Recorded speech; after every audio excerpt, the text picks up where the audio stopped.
net 'n klein gedeelte lees uit Romeine 13. As iemand saam my wil volg, Romeine 13 van vers 8 af.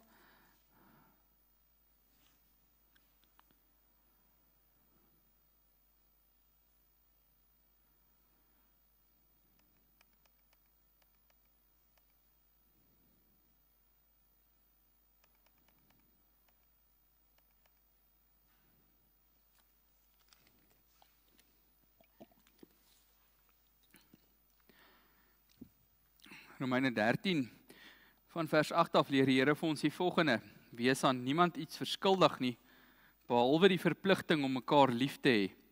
Wie sy medemens liefhet, het die wet vervul. Van dit, jy mag nie egbreek pleeg nie, jy mag nie moord pleeg nie, jy mag nie steel nie, jy mag nie begeer, of watter ander gebod ook al word saamgevat in hierdie uitspraak: jy moet jou naaste lief hê soos jouself. Die liefde doen die naaste geen kwaad nie. Daarom is die liefde die vervulling van die wet. Net tot sover. En ons wil graag bietjie kyk na twee frases, veral en in die algemeen eintlik, omdat ons hierdie wil verstaan aan die hand van die breër konteks, die groter indeling wat binne die Romeinebrief bestaan. Hierdie twee frases: wie sy medemens liefhet, het die wet vervul. Daarom is die liefde die vervulling van die wet.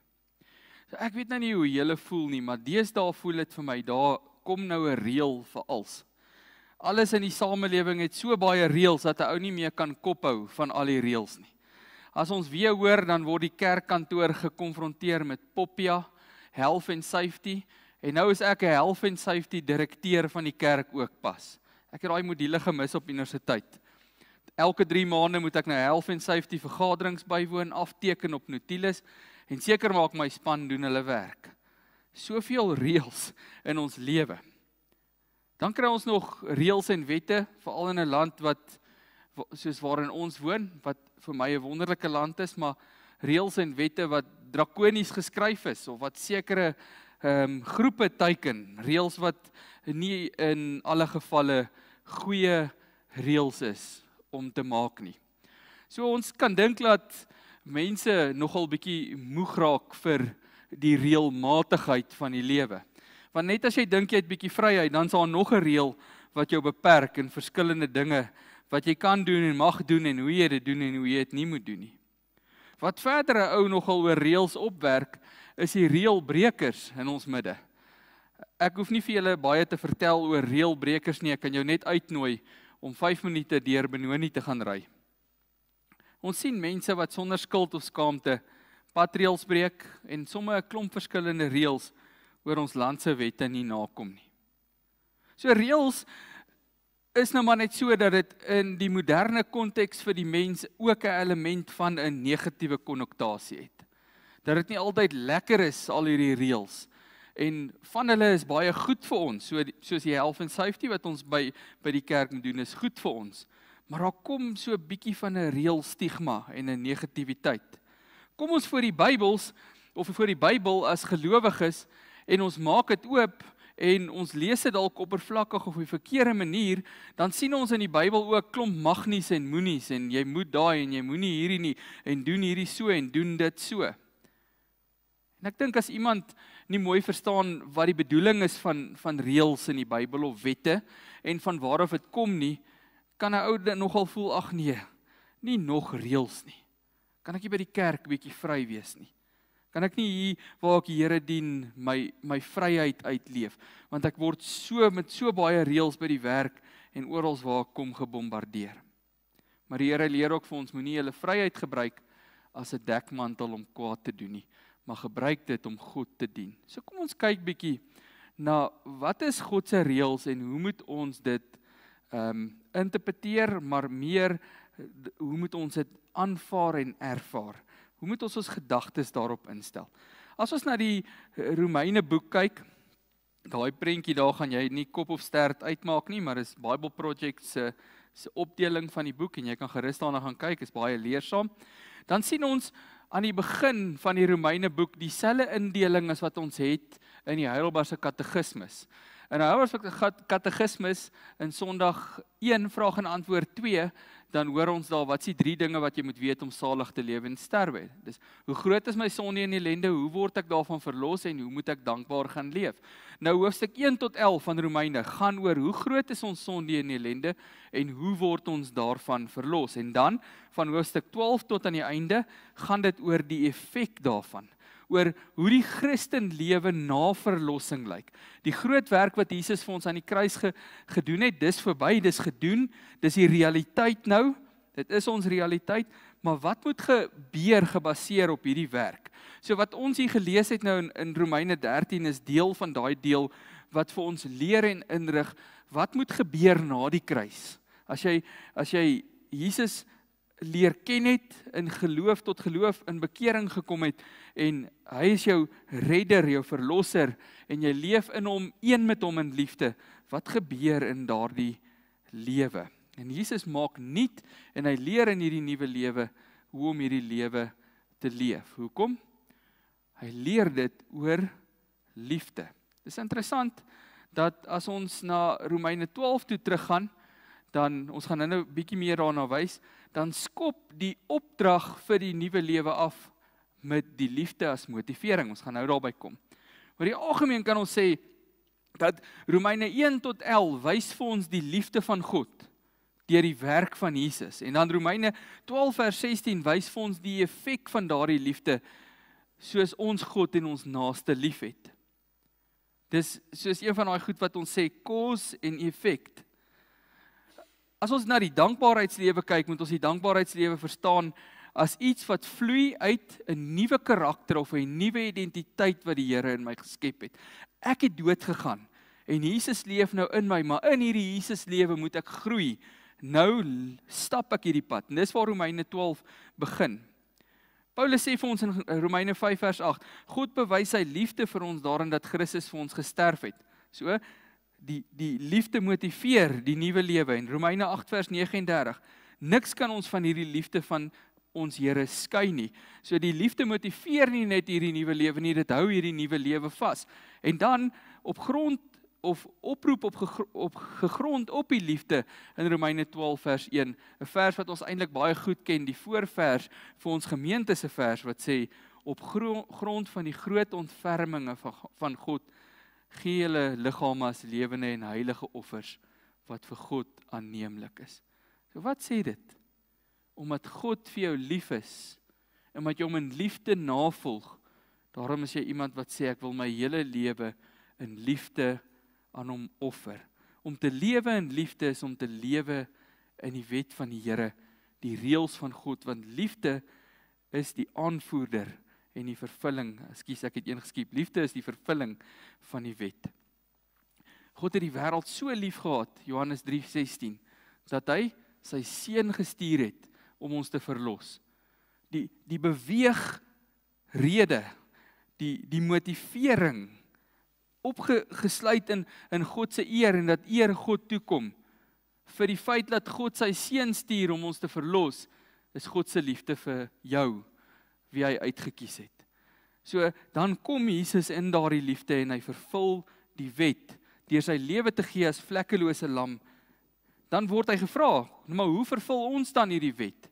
En dit is baie duidelik in die Bybelse konteks dat ons buite Christus nie die wet kan vervul nie. Dis soos ons vanoggend gesê het. Jesus is nie 'n aanvulling tot ons saligheid nie. Hy is die totaliteit van ons saligheid.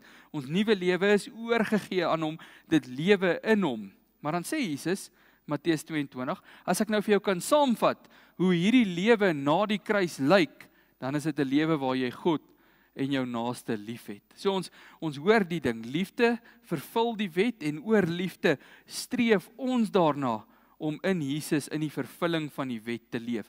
So hoor julle, dis die verskil. Jesus vervul die wet, ons streef om in daardie vervulling te leef. Hoe doen ons dit?